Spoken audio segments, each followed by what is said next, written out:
Imagine a single government decision that could wipe away 30 years of hard-earned peace talks overnight.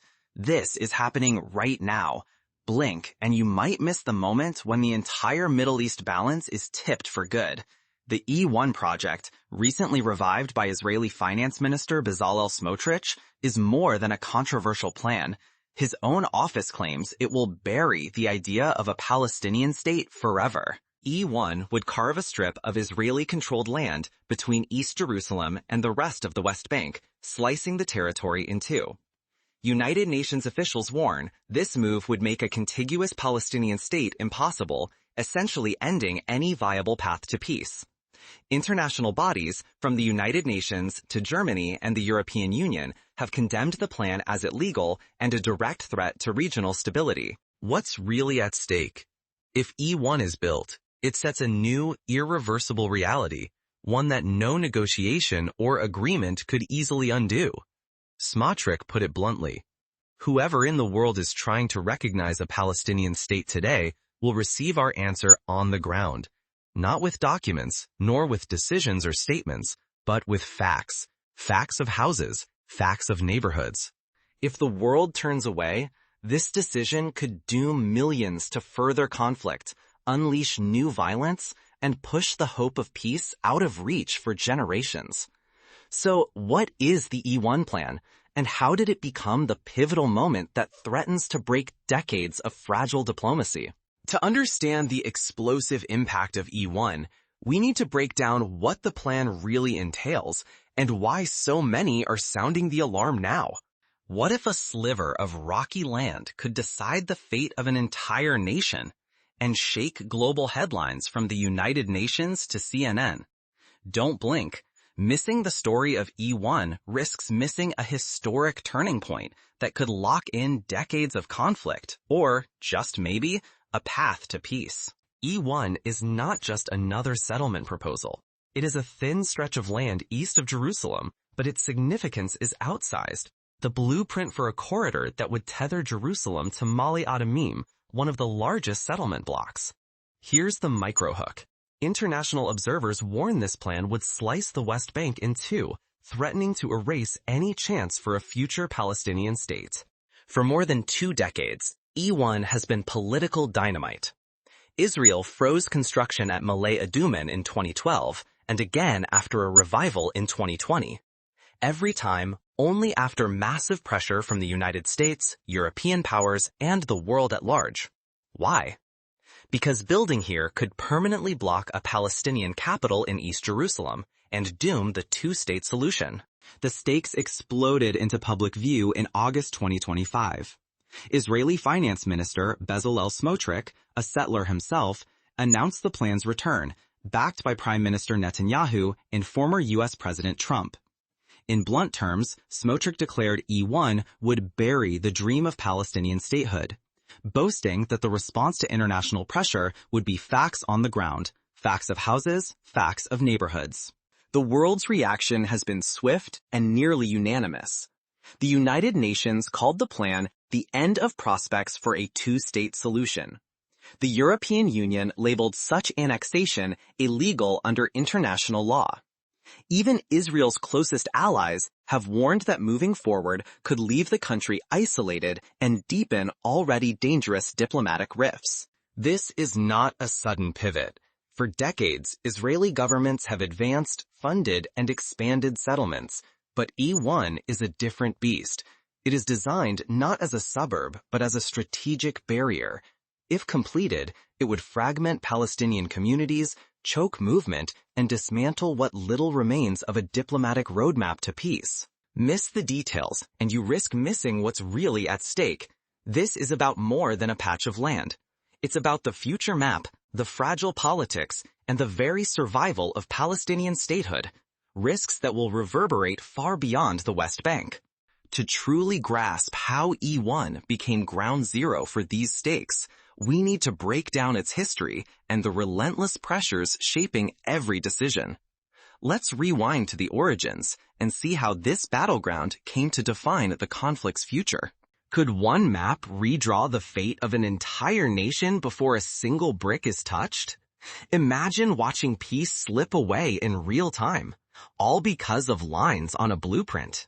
In the heart of the world's most hotly disputed land, a single plan, called E1, threatens to permanently alter borders, not just on legal documents, but in the soil itself. Israel's E1 settlement scheme is far from an ordinary housing project.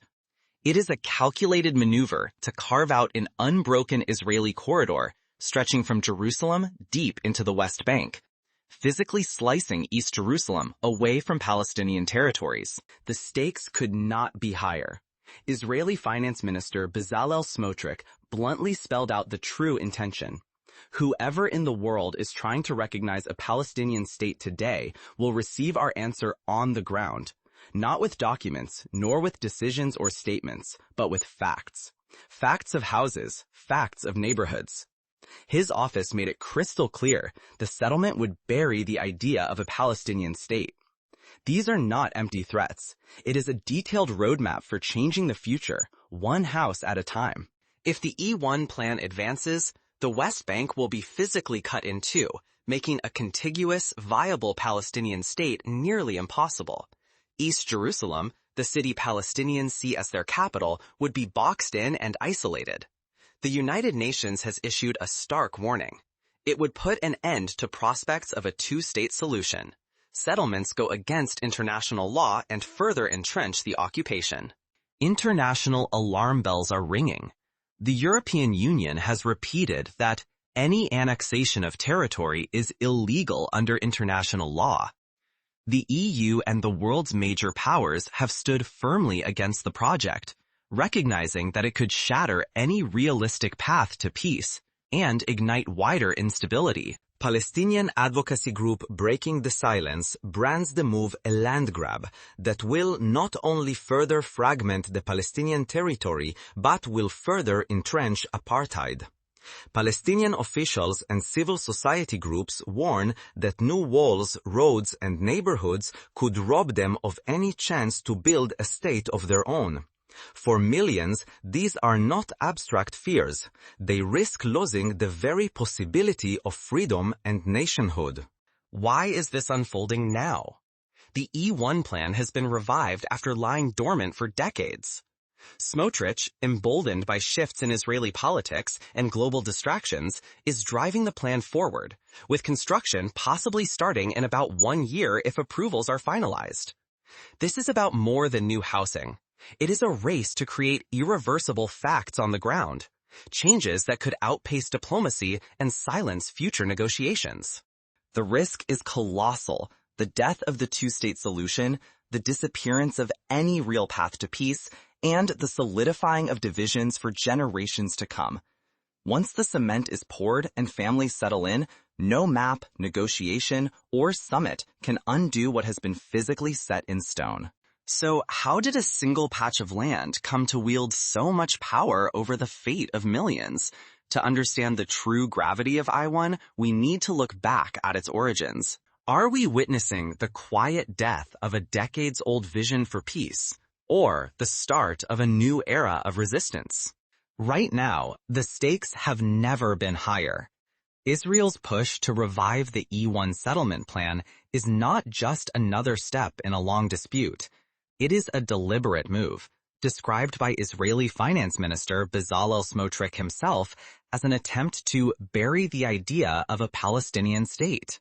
If the plan goes forward, the consequences will be immediate and severe.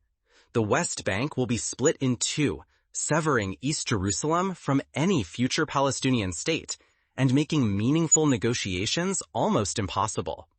United Nations officials warn that this would put an end to prospects of a two-state solution. For Palestinians, this means more than just lost land.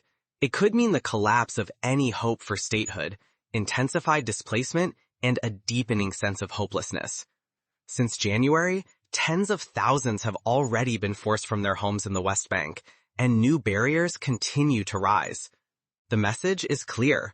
Facts on the ground are being created faster than diplomacy can catch up. For Israelis, the path forward is also fraught with risk.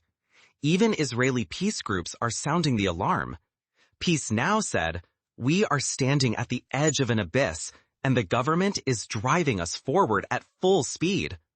If this plan succeeds, it could entrench decades of division and ignite new cycles of violence on both sides. Internationally, Israel is finding itself more and more isolated. Countries like Canada, the United Kingdom, Norway, Australia, and New Zealand have already sanctioned Israeli lawmakers for inciting violence against Palestinians and expanding settlements. Some of Israel's traditional allies have openly condemned its actions and are now considering recognizing a Palestinian state. The European Union has been blunt. Annexation of territory is illegal under international law.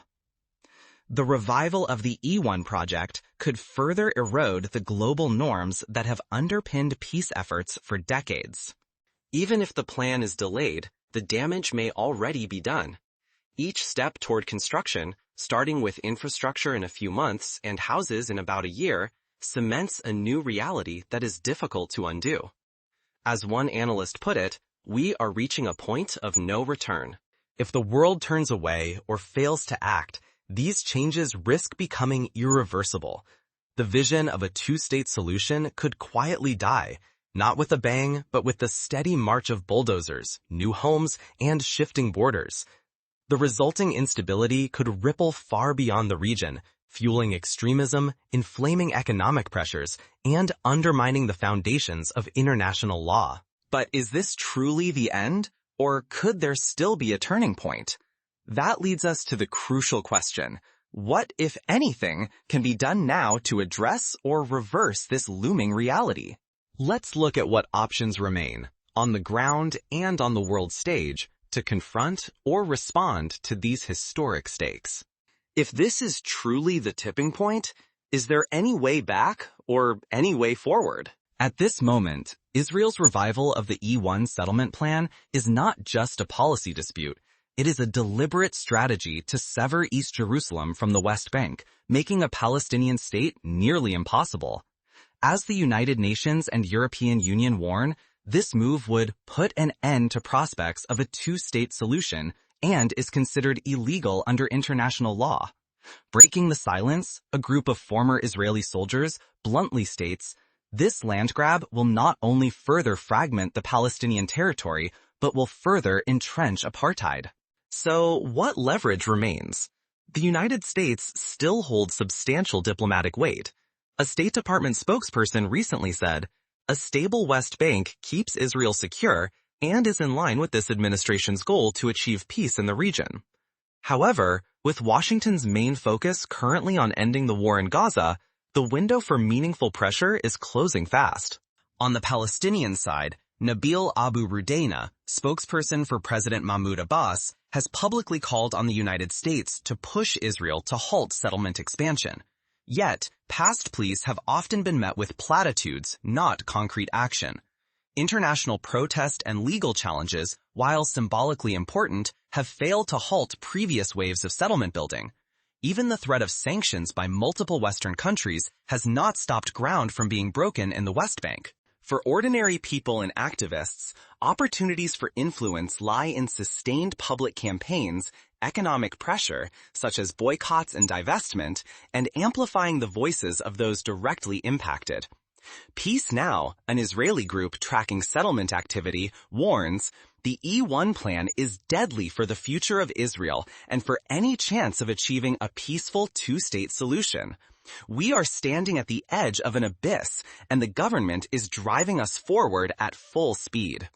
Governments could still use tools like targeted sanctions or leveraging diplomatic recognition to apply real pressure. But history shows that if the international response is slow or symbolic, facts on the ground will become permanent. Each month of inaction cements a new status quo that will be almost impossible to reverse. Missing this window may leave only irreversible consequences. Understanding these leverage points, while they still exist, is essential for anyone who cares about peace, justice, or stability in the region. Let's bring the threads together. What does this mean for you, and why does it matter beyond the headlines? The global stakes are no longer theoretical. They could soon impact economies, security, and politics far beyond the Middle East. Let's explore why this turning point matters to all of us, wherever we live. Stop for a second, because what's at stake here is not only borders, but the power to rewrite history for generations. If we look away now, we risk losing any hope of a just peace in our lifetime. This is not just another territorial dispute. Israeli leaders have openly declared their plan to use the E1 settlement as a wedge, permanently severing East Jerusalem from the West Bank. The United Nations and the European Union have both condemned this as illegal and warned that it could close the door forever on a two-state solution. Finance Minister Bezalel Smotrich has said a quiet part out loud. Reviving E1 is meant to bury the idea of a Palestinian state. Over 6,000 new homes would fragment Palestinian communities, making a viable state impossible. The United Nations warns this would put an end to prospects of a two-state solution, yet global attention remains unfocused, underestimating the gravity of this moment. If we fail to see this as a decisive turning point, we risk allowing today's actions to dictate decades of violence, economic hardship, and instability, reaching far beyond the region. The future is being decided now, whether by bold choices or by silence. What does real peace require when the very ground is shifting? If we want justice and reconciliation, we must face the new reality and act before it is too late. The next chapter will depend on whether we truly grasp what is unfolding. What are the real steps toward justice in a landscape that may never be the same?